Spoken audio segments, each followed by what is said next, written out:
మనకి barriers of లిజనింగ్లో page number 10 మనకి పారాగ్రాఫ్ నెంబర్ 4లో చూడండి. Video conference or a seminar on automation of networking of computers. The speakers will use specific vocabulary concerned with the subject. అయితే మనకి ఒక conference కానీ లేకపోతే ఏదైనా సెమినార్ కానీ ఇలాంటివి అయితే నెట్వర్కింగ్ ప్రాసెస్ గురించి మనకి ఏమైనా ఐడియాస్ ఇచ్చేటప్పుడు కానీ మనకి స్పీకర్ చెప్పేటటువంటి లాంగ్వేజ్ ఆ స్పెసిఫిక్ అయినటువంటి ఆ పర్టికులర్ ఏ సబ్జెక్ట్ని చెప్తున్నారో దానికి సంబంధించినటువంటి సబ్జెక్ట్ను దాని టెర్మినాలజీని మాత్రమే ఉపయోగిస్తారు. అలాంటప్పుడు ఆ సబ్జెక్ట్ రిలవెంట్ అయినటువంటి టెర్మినాలజీ అనేది మనకి తెలిసి ఉండాలి. we will come across words and phrases such as internet protocol routers, local area network and weblog. మనకి చూడండి ఏ నెట్వర్కింగ్ గురించో చెప్తున్నారనుకోండి, నెట్వర్కింగ్ గురించి చెప్పేటప్పుడు ఏం చెప్తారంటే ప్రోటోకాల్ ఆఫ్ రూటర్స్, అంటే మీకు నెట్వర్కింగ్ కావాలంటే రూటర్స్ కావాలి, రూటర్ నుంచి మనకు అన్నిటికీ కనెక్షన్స్ ఇవ్వడం ఆ విధంగా జరుగుతుంది. అయితే ఆ రూటర్స్ గురించి అలాగే మీకు లోకల్ ఏరియాలో ఉండేటటువంటి నెట్వర్క్ మీకు పైన ల్యాబ్ చూసే ఉంటారు, ల్యాబ్లో అన్నిటినీ కూడా ల్యాన్ మ్యాన్ అని సిస్టమేటిక్గా వాటిని ఏ విధంగా వాటికి అనుసంధానం చేయాలి అదంతా నెట్వర్కింగ్ సిస్టమ్కి సంబంధించినటువంటి నాలెడ్జ్.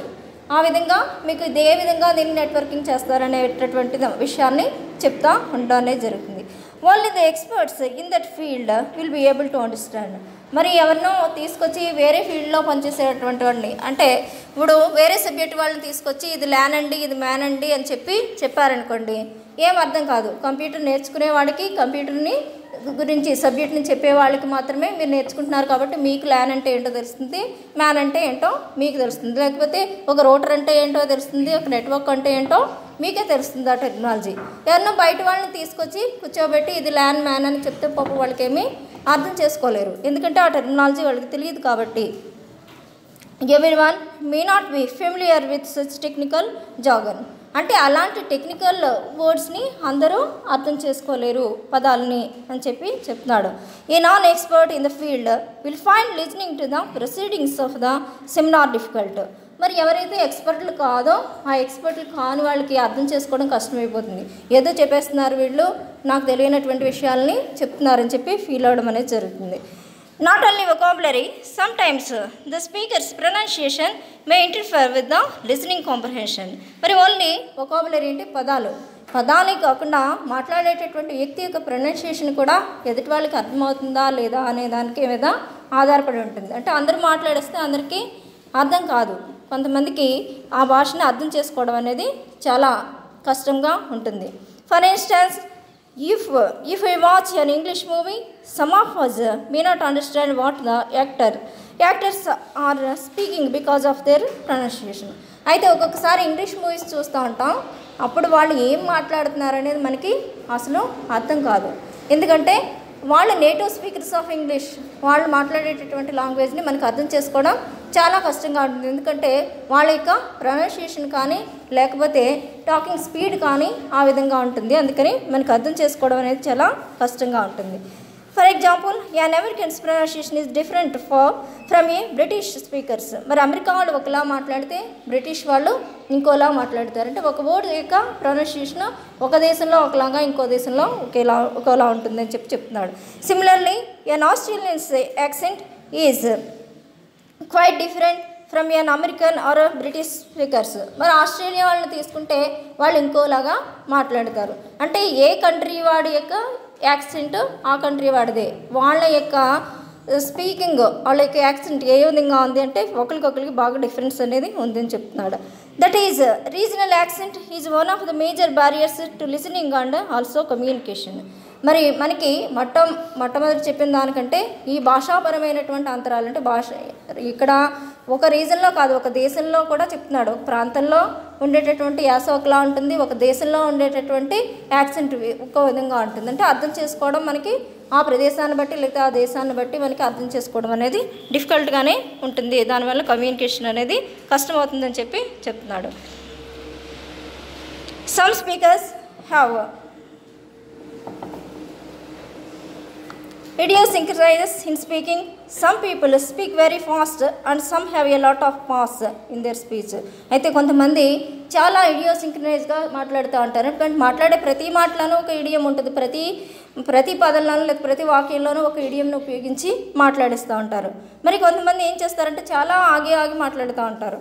అందుకని ఇలా మాట్లాడడం వల్ల కూడా మనకి అర్థం కావడం అనేది మనకి కొంచెం ప్రాబ్లంగా ఉంటుంది. Some use a lot of gap fillers like కొంచెం చూడండి ఆగి మాట్లాడడం ఈ విధంగా చెప్తుంది. మీకు యూనో అండ్ సో ఆన్ అలా చెప్పడం పాస్ ఇచ్చి మాట్లాడడం అనేది జరుగుతుంది. Some may shutters in there speech. All these makes listening difficult. ఈ విధంగా ఉండడం వల్ల ఏమవుతుందంటే దాని తర్వాత వచ్చేటటువంటి మోడు ఏం మాట్లాడుతున్నారు అనేది తెలియక కొంచెం వినే వాళ్ళకి ఆ భాష అనేది అర్థం కావడం అనేది కష్టమవుతుంది అని చెప్తున్నాడు. ఇక్కడికి వచ్చి మనకి లిజనింగ్ బ్యారియర్స్ అనేవి కంప్లీట్ చేస్తాడు. తర్వాత సైకలాజికల్ బ్యారియర్స్ అని ఇచ్చాడు. ఇక్కడ ఏంటంటే పి ఉన్నప్పటికీ కూడా ఎస్కి ముందుగా వచ్చేటటువంటి పీని ఎప్పుడు కూడా ప్రొనౌన్స్ చేయం, రాయడం మాత్రం స్పెల్లింగ్లో రాయాలి మనం. ఇక్కడ ఈ సైకలాజికల్ బ్యారియర్స్ అంటే మనకి మానసికపరమైనటువంటి అంతరాయాలు ఏ విధంగా ఉంటాయంటే మన లోపల ఉండేటటువంటి అంతరాయాలు ఏ విధంగా ఏర్పడతాయి అనేది చూసుకుందాం. ఇక్కడ factors which influence our listening may also be related to our mental state. మనకి ఈ కారకాలు ఎలా ఉంటాయి అంటే మన లిజనింగ్ని ఎఫెక్ట్ చేసేటటువంటి ఈ కారకాలని ఓన్లీ మన మెంటల్ స్టేట్కి మన మానసిక పరిస్థితిని బట్టే వాటిని ఉండడం ఈ కారకాలు ఉండడం అనేది జరుగుతుంది. For instance we can't interested in ఈ lecture but we are forced to attend the lecture. We can't concentrate on the lecture and we will not understand any of the points in the lecture. ఇప్పుడు చూడండి మనకి interest లేదు, ఒక lecture విందామనో లేదా లెక్చర్కి వెళ్ళి ఏమన్నా తెలుసుకుందామని ఇంట్రెస్ట్ లేదు. బలవంతంగా తీసుకొచ్చి ఆ లెక్చర్ని వినమని చెప్పి మిమ్మల్ని తీసుకొచ్చి క్లాస్లో కూర్చోబెట్టారనుకోండి, అప్పుడు మీకు ఇంట్రెస్ట్ ఉన్నది కనుక వాళ్ళు ఎంతగా చెప్పుకుంటూ వెళ్ళిపోయినా సరే అందులోంచి ఒక్క పాయింట్ని కూడా మీరు క్యాచ్ చేయరు. ఎందుకని మెయిన్ థింగ్ ఏంటి, ఇంట్రెస్ట్ అనేది మీలో లేదు కనుక ఆ విషయం ఏం చెప్పినా సరే మీకు బరికి ఎక్కదు. Such barriers are referred to psychological barriers. ఇలాంటి బ్యారియర్స్ని మనం ఏమని అంటామంటే సైకలాజికల్ బ్యారియర్స్ అంటే మనస్తత్వానికి సంబంధించినటువంటి ఆటంకాలు అన్నమాట ఇవన్నీ కూడా. పేజ్ నెంబర్ 11లో యాక్టివిటీ ఇచ్చాడు చూడండి. Activity 4 given below are different states of mind of students say which of them enhances his or her listening to the teacher in the class and which of them impair. మరి ఇక్కడ కొన్ని sentences ఇచ్చాడు. ఇందులో ఏవైతే మీకు కారకాలు ఉంటాయో వాటిని టీచర్ యొక్క లిజనింగ్ని పెంపొందించేవి ఏవి, తగ్గించేవి ఏవి అనే వాటిని చెప్తున్నాడు. ఫస్ట్ చూడండి, lake of interest in the subject.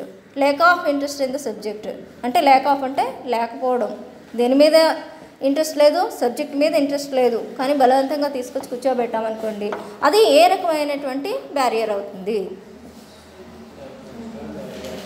Psychological barrier అవుతుంది. Got a higher grade in the subject. మరి ఒక సబ్జెక్ట్లోనూ మనకి హయ్యర్ గ్రేడ్ వచ్చింది అంటే మీకు ఏ బ్యారియర్ ఉన్నట్టు, ఇక సైకలాజికల్ బ్యారియర్స్ అనేవి లేనట్టు. Next unhappy because of the loss of a pet. మీరు అన్హ్యాపీగా ఉన్నారు, ఒక మీకు బాగా ఇష్టంగా పెంచుకునేటువంటి పెట్ ఒకటి చనిపోయింది, అందుకని మీకు ఏ విధంగా ఉంటుంది మీ సైకలాజికల్ కండిషన్, సైకలాజికల్ బ్యారియర్ ఏర్పడినట్టే. Next excited about winning a cricket match.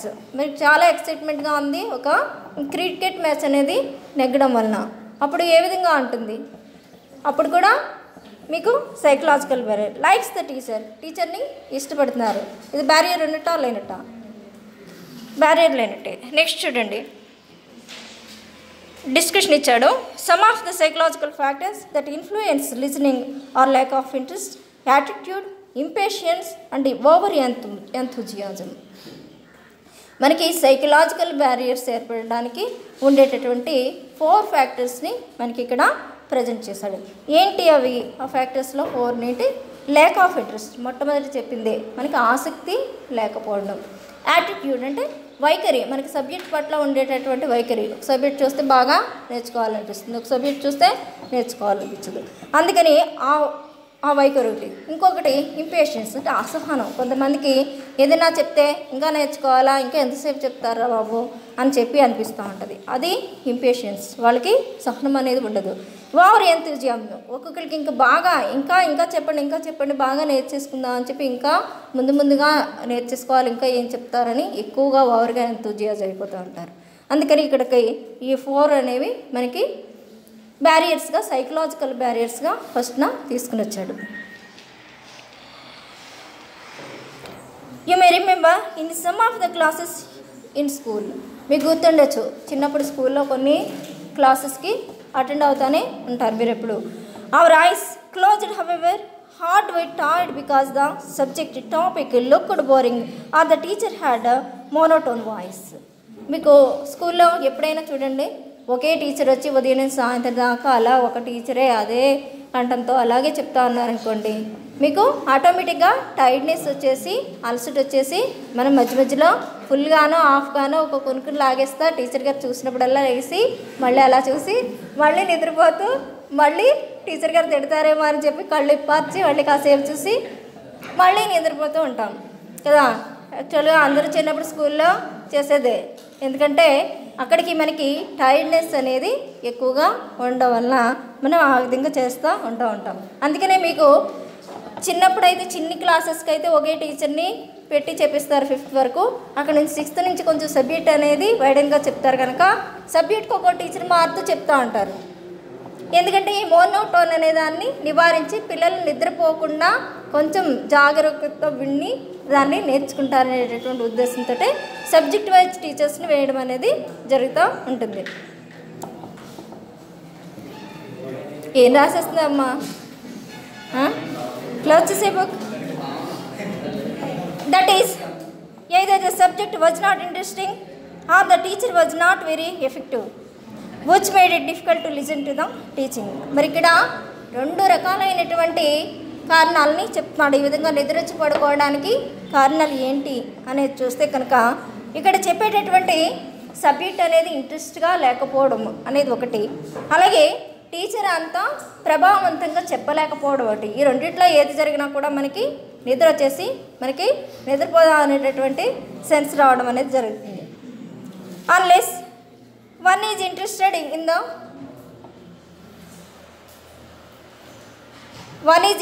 in the speaker or in the topic, one can't concentrate on the speaker. మరి ఒకడికి ఇంట్రెస్ట్ ఉంది కానీ స్పీకర్ మీద కాన్సన్ట్రేట్ చేయలేకపోతున్నాడు. మరి అది కూడా సైకలాజికల్గా బేరియర్. అంటే కొంచెం ఏదైనా సైకలాజికల్గా ఏదైనా రోగాలు ఉంటే మాత్రం ఆ విధంగా అనిపిస్తూ ఉంటుంది. దాన్ని సెట్ చేసుకుంటేనే మంచిది. నెక్స్ట్ బి ఇచ్చాడు చూడండి. Sometimes the attitude towards a person or matters when we're listening to him or her. మరి ఒక్కొక్కసారి మనం ఎవరినైనా చెప్పేది వింటున్నాము అని అనుకున్నా, ఏదైనా ఒక పర్సన్ గురించో లేకపోతే వేరే విషయం గురించో దేని గురించి అయినా negative attitude towards the speaker May led to the misunderstanding. ఎప్పుడైనా స్పీకర్ వైపు మీకు ఉండేటటువంటి యాటిట్యూడ్ ఎలా ఉండకూడదు, నెగిటివ్ యాటిట్యూడ్ కనుక ఉంటే కనుక స్పీకర్ మాట్లాడేటటువంటి విషయం మనకి అర్థం కాదు. అందుకని స్పీకర్ మీద మనకి ఎలాంటి యాటిట్యూడ్ ఉండాలి? పాజిటివ్ యాటిట్యూడ్ని మనం కలిగి ఉంటేనే స్పీకర్ చెప్పేటటువంటి ప్రతి విషయాన్ని మనం నేర్చుకోగలము. It is common side that a senior officer or a senior student tries not to listen to the junior since he thinks that the juniors doesn't have much experience and does not know much about the topic of discussion. ఒక incidents ఇచ్చాడు. ఏంటనేది చూస్తే ఇక్కడ senior officer ఉన్నారట. ఆ senior officer ఏం చేస్తాడంట, మామూలుగా తన కింద పనిచేసేటటువంటి వ్యక్తులకి అంతగా ఎక్స్పీరియన్స్ లేదు, వాళ్ళు చెప్పేది నేను వినడం ఏంటి లేకపోతే వాళ్ళు నాకు చెప్పడం ఏంటి అని చెప్పి సీనియర్ ఆఫీసర్ అనుకుంటాడు. అలాగే స్టూడెంట్స్ కూడా ఒక సీనియర్ స్టూడెంట్ ఉన్నాడు అనుకోండి, జూనియర్ వచ్చి ఇలాగ అన్నయ్య ఇలా చేద్దాం అని చెప్పాడు అనుకోండి, వీడు నాకంటే జూనియర్, వీడు నాకు చెప్పేది ఏంటి అని చెప్పి అనుకుంటాడు. అందుకని అలా అనుకున్నప్పుడు ఈ 2 రకాలు అన్నప్పుడు కూడా మనకి ఇంట్రెస్ట్ అనేది లేకపోవడం వల్ల మనకి అండర్స్టాండింగ్ కెపాసిటీ అనేది తగ్గిపోతూ ఉంటుంది. Similarly, if we dislike a person, we may not listen to him or we may misinterpret his message. ఇంకో చూడండి, ఎప్పుడైనా సరే మనకి ఒక పర్సన్ అంటే ఇష్టం లేదనుకోండి, అతను చెప్పింది మనం వినం. అలాగే అతను ఏదైనా చెప్తే దాన్ని ఇంకో విధంగా మిస్ఇంటర్ప్రెట్ చేయడం, అంటే వ్యాఖ్యానించడంలో వంకర భాష్యం తీయడం అంటారు కదా, దాన్నే మిస్ఇంటర్ప్రిటేషన్ అని అంటారు. అది ఎప్పుడైతే మనకు ఆ వ్యక్తి అంటే ఇష్టం లేదో దాన్ని మిస్ఇంటర్ప్రిటేషన్ చేయడం అనేది ఆ మెసేజ్ని జరుగుతూ ఉంటుంది. It is a common sight that people involved in a fight don't listen to each other and misunderstand each other. ఒక్కొక్కసారి కామన్ ఎలా చెప్తున్నాడో చూడండి. ఎప్పుడైనా ఒక ఫైటింగ్ జరుగుతుంది అనుకోండి, ఆ ఫైటింగ్ జరిగినప్పుడు మనం వాళ్ళని చూస్తే కనుక ఇవతల వాడు చెప్పేది అవతల వాడు విండు, అవతల వాడు చెప్పేది ఇవతల వాడు విండు. ఎందుకని ఇద్దరికి ఈచ్ అదర్ ఒకళ్ళంటే ఒకరికి పీకల దాకా కోపం, అందుకని మిస్అండర్స్టాండింగ్. అందుకని ఒకటి చెప్పింది ఒకటికి అర్థం కాదు, ఏం చెప్పినా కూడా, మంచి చెప్పినా కూడా వినిపించదు, ఏమీ వినిపించదు. If we like a person, we cooperate with him so much that even if he makes negative comments about us, we try to adjust with him by convincing him.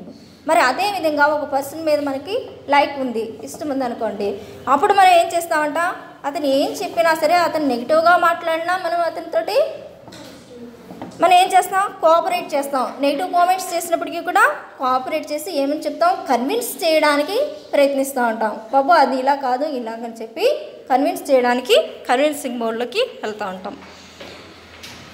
Excitement about some times or stress will also affect the listening. కొన్నిసార్లు బాగా ఎక్సైట్మెంట్గా ఉండడం, కొన్నిసార్లు ఒత్తిడి అనేది ఎక్కువగా ఉండడం జరుగుతుంది.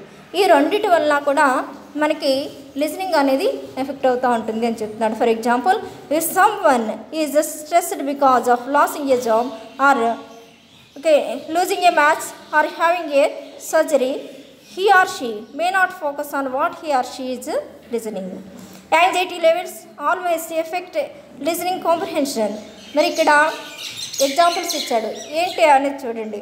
ఒక పర్సన్ ఉన్నాడంట, అతనికి ఎలా ఉంది, ఒక జాబ్ పోయినందువల్ల మంచి బాగా ఒత్తిడికి గురవుతూ చాలా స్ట్రెస్ని ఫీల్ అవుతూ ఉన్నాడట. అలాగే ఒక జాబ్ పోయినప్పుడు, లేకపోతే ఒక మ్యాచ్ అనేది ఓడిపోయినప్పుడు, ఇంకో విధంగా మీకు ఏదైనా సర్జరీ అలాంటివి ఏమైనా జరిగినప్పుడు, అప్పుడు ఆ వ్యక్తికి చాలా స్ట్రెస్ అనేది ఎక్కువగా ఉండడం జరుగుతుంది. ఇలాంటప్పుడు ఎలా ఉంటుంది, మీ యొక్క యాంగ్జైటీ లెవెల్స్ అంటే ఆతృత అనేది బాగా ఎక్కువగా ఉండడం అనేది జరుగుతుంది. అలాంటప్పుడు కూడా మీ యొక్క లిజనింగ్ కాంప్రహెన్షన్ అనేది తక్కువగా ఉంటుంది అని చెప్పి చెప్తున్నాడు. డి ఇచ్చాడు చూడండి. Speed of thinking is usually 3 times faster than the speed of speaking. In other words, a speaker can't speak fast as his message is understood by a listener. మరి ఇక్కడ చూడండి, ఎవరైనా బాగా స్పీడ్గా మాట్లాడిస్తే వాళ్ళ యొక్క కెపాసిటీకి ఆ వర్డ్స్ కానీ అందకపోతే కనుక వాళ్ళ యొక్క లిజనింగ్ని యువతలు వాళ్ళు అర్థం చేసుకునేటటువంటి కెపాసిటీ అనేది ఉండదు. Thus, a listener may involve in other activities while listening to the speaker. ఇంకొకసారి ఏం చేస్తూ ఉంటారట, లిజనర్ అనేవాడు అదర్ యాక్టివిటీస్లో ఎంగేజ్ అయిపోయి ఉంటాడు. ఇక్కడ పాఠం చెప్తా ఉంటే ఇంకో పని ఏదో చేసుకుంటూ ఉంటాడు. అలాంటప్పుడు కూడా వాడికి లిజనింగ్ అనేది సరిగ్గా ఉండదు.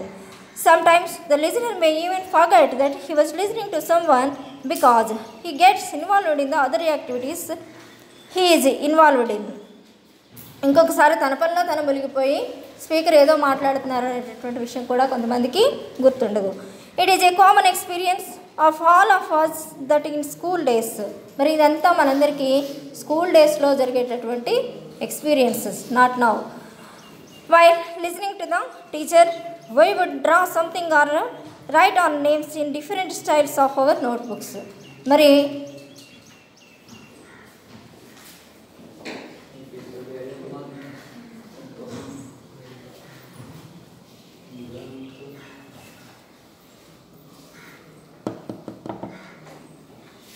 ఇక్కడ చూస్తే కంట టీచరు లెసన్ చెప్తుంటే మనం నోట్బుక్ తీసుకుని ఏదో ఒకటి రాయడమో, ఇంకోటి ఏదో డ్రా చేసుకోవడము, బొమ్మలు గీసుకోవడము, ఈ రకంగా చేసేవాళ్ళు కూడా మనకి ఉంటూనే ఉంటారు. అది చిన్నప్పుడు చేసేటటువంటి స్కూల్లో చేసేటటువంటి పనుల గురించి చెప్తున్నారు ఇక్కడ. Sometimes our minds are preoccupied with something else. Imagine a situation where the parents did not agree to a student's request to go on a picnic with his friends. ఇంకొన్ని రకాలైనటువంటి సిచ్యువేషన్స్ ఏంటి, మీరు మీ స్కూల్ వాళ్ళు అందరూ కలిసి ఎక్కడికో plan చేశారు, వెళ్ళిపోదాము అని చెప్పి. ఎక్కడికి? ఓ పిక్నిక్ వెళ్దాం అని చెప్పి ప్లాన్ చేసుకున్నారు. ఇంట్లో కొంతమంది పేరెంట్స్ అయితే అబ్బాయి వెళ్ళరా అని చెప్పి చెప్తారు, కొంతమంది పేరెంట్స్ అయితే పిక్నిక్ అది ఒప్పుకోరు. అప్పుడు ఏమనుకుంటారంటే వాళ్ళందరూ పిక్నిక్కి వెళ్ళిపోతున్నారు, నన్ను మా పేరెంట్స్ పంపించలేదు అని చెప్పి మీ మనసు దేని మీద వెళ్ళిపోతూ ఉంటుంది? పిక్నిక్ మీదకి వెళ్ళిపోతూ ఉంటుంది. అందుకని మనం ఏం చెప్పినా కూడా వాడికి ఏమీ బుర్రలోకి ఎక్కేటటువంటి పరిస్థితి అనేది ఉండదు. Will the students be able to listen to what his teacher is teaching in the class? అలాంటి పరిస్థితుల్లో పాపం టీచర్ గారు ఏం చెప్పినా సరే వీళ్ళందరూ రేపు నుంచి పిక్నిక్కి వెళ్తారు, నన్నేమో పంపించనని చెప్పి ఏమీ వినిపించదు వాడికి. Similarly A person had an all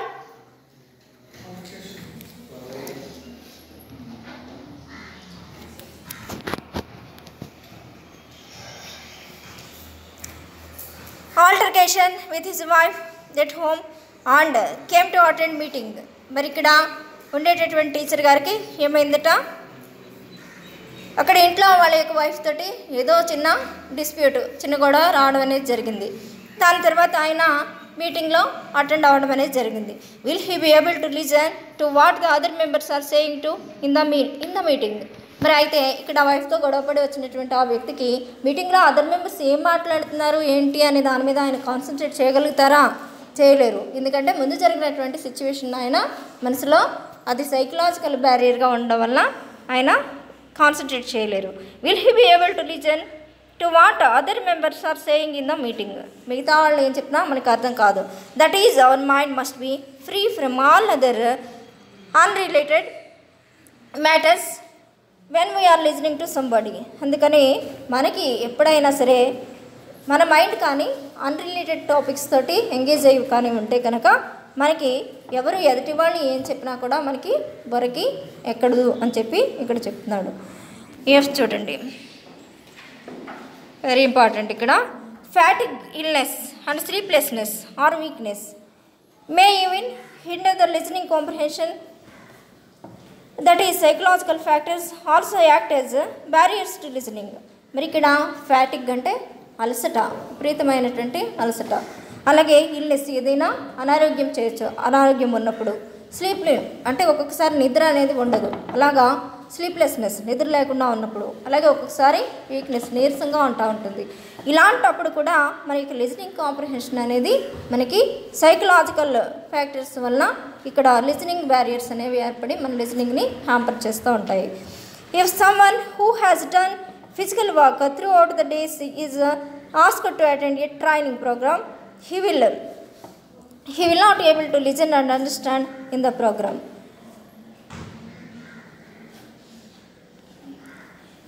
okay, ఇక్కడ ఎవరైనా కొంతమంది ఉన్నారనుకోండి, బాగా ఫిజికల్ వర్క్ చేసి కష్టపడి అలసిపోయి వచ్చిన వాళ్ళు ఎవరైనా ఉన్నారనుకోండి, వాళ్ళకి ఏ ట్రైనింగ్ ప్రోగ్రామ్కో వెళ్ళారు, వాళ్ళకి ట్రైనింగ్ ఇచ్చారు, ఫిజికల్గా బాగా అలసిపోయి ఉన్నారు. వాళ్ళకి కూర్చోబెట్టి నీకు ఇప్పుడు మంచి కథ చెప్తాను, లేకపోతే మంచి లెసన్ చెప్తాను, కూర్చుని వినేయమ్మా అన్నామనుకోండి, వింటారా? నువ్వు ఎంత మంచి సినిమా స్టోరీ చెప్తా అన్నా కూడా వినలేరు. ఎందుకంటే వాళ్ళు ఆల్రెడీ అలసిపోయి ఉన్నారు కనుక వాళ్ళకి రెస్ట్ తీసుకోవాలని ఉంటుంది. ప్రాక్టీస్ యాక్టివిటీస్ ఇచ్చాడు. ఇంకేంటంటే ఇక్కడ 2 యాక్టివిటీస్ ఇచ్చాడు. First one is discuss with your partner how you can overcome the following barriers by the active listening. ఇలాంటి బ్యారియర్స్ ఏమైనా ఏర్పడితే వాటిని ఎలాగా ఓవర్కమ్ చేస్తారని ఒకటి. నెక్స్ట్ టెక్నికల్ గ్లిచెస్, అంటే ఏమైనా టెక్నికల్ పరమైనటువంటి సమస్యలు వస్తే ఏ విధంగా ఓవర్కమ్ చేస్తారని. నెక్స్ట్ ఇంప్రాపర్ ఫాల్టీ కనెక్షన్స్, ఏమైనా సరైనటువంటి ఫాల్టీ కనెక్షన్స్ ఉంటే వాటిని ఏ విధంగా సరి చేస్తారని. నెక్స్ట్ నాయిస్, అలాగే చాటర్, విపరీతమైనటువంటి నాయిస్ లేదా చాటర్ ఇలాంటి వాటిని ఎలా ఓవర్కమ్ చేస్తారని. డిస్టెన్స్ ఫ్రమ్ ద స్పీకర్ నుంచి డిస్టెన్స్గా ఉండడం అదొకటి. తర్వాత పర్సనల్ ఫ్యాక్టర్స్, అంటే పర్సనల్ ఫ్యాక్టర్స్ ఏమున్నాయో వాటిని కూడా ఇచ్చాడు. Next given below are the different sources of barriers to listening, classify them and write them in the table. మరి ఇక్కడ డిఫరెంట్ ఫ్యాక్టర్స్ ఆఫ్ లిజనింగ్ని ఇచ్చాడు. మనకి ఎన్ని రకాలైనటువంటి ఫ్యాక్టర్స్ని బ్యారియర్స్ ఆఫ్ లిజనింగ్లో మనకి ఏమేమి బ్యారియర్స్ని చెప్పుకున్నాం అప్పటి వరకు. ఫస్ట్ బ్యారియర్ ఏంటి? Physical barrier, second one linguistic barrier, third one psychological barrier. అంటే 3 టైప్స్ ఆఫ్ బ్యారియర్స్ని మనకి ఈ లెసన్ నుంచి చెప్పడం అయింది. అయితే ఇక్కడ కొన్ని వర్డ్స్ని ఇచ్చి ఒక టేబుల్ని ఇచ్చాడు. ఆ టేబుల్లో ఈ వర్డ్స్ ఎక్కడ సెట్ అవుతాయో కూడా మనం రాయడమే. ఇక్కడ చూడండి, మీకు ఇంటర్నెట్ స్పీడ్ అనేది ఏ రకమైనటువంటి బ్యారియర్కి సంబంధించింది. ఇక్కడ physical, linguistic, physical and psychological and physiological అని ఇచ్చాడు లాస్ట్ వన్లో. దేనికి వస్తుంది? ఇంటర్నెట్ బాగా పనిచేయకపోవడం అనేది ఫిజియోలాజికల్ బ్యారియర్ కిందే వస్తుంది. నెక్స్ట్ ఇకో. ఇకో అంటే దేనినైనా ప్రతిధ్వనించడం అని అంటారు. అది దేంట్లోకి వస్తుంది? మాట్లాడినప్పుడు రీసౌండ్ వస్తూ ఉందనుకోండి, అది లింగ్విస్టిక్ బ్యారియర్లోకే వస్తుంది. నెక్స్ట్ బాగా టైర్డ్ అయిపోయి ఉన్నాడు, అది ఎలాంటి? సైకలాజికల్ బ్యారియరా? నెక్స్ట్ డయాలెక్ట్ అంటే 2 రకాలైనటువంటి భాషల్ని మాట్లాడడం, ఇది లింగ్విస్టిక్ బ్యారియర్. నెక్స్ట్ ఎక్సైటెడ్, బాగా ఎక్సైట్ అయిపోతుంటే ఇది ఏ రకమైనటువంటి బ్యారియర్? సైకలాజికల్.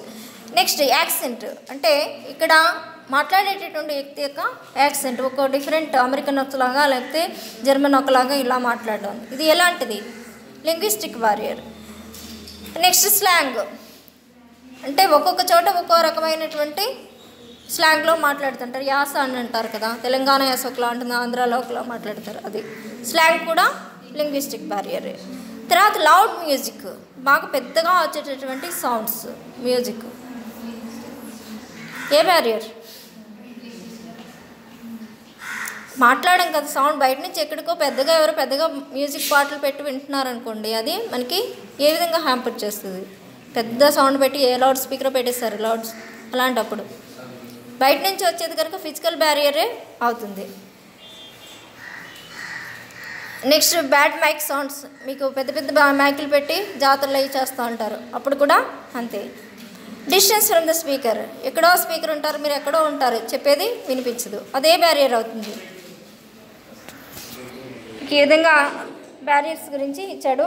మిగతా 3 and 4, 5 అని యాక్టివిటీస్ అన్నీ వచ్చి మీ యొక్క సీడీ ఉంది కదా, సీడీ తీసుకున్న వాళ్ళు వీలైతే సీడీని రైట్ చేయించి చూసుకోండి. Okay, that's all.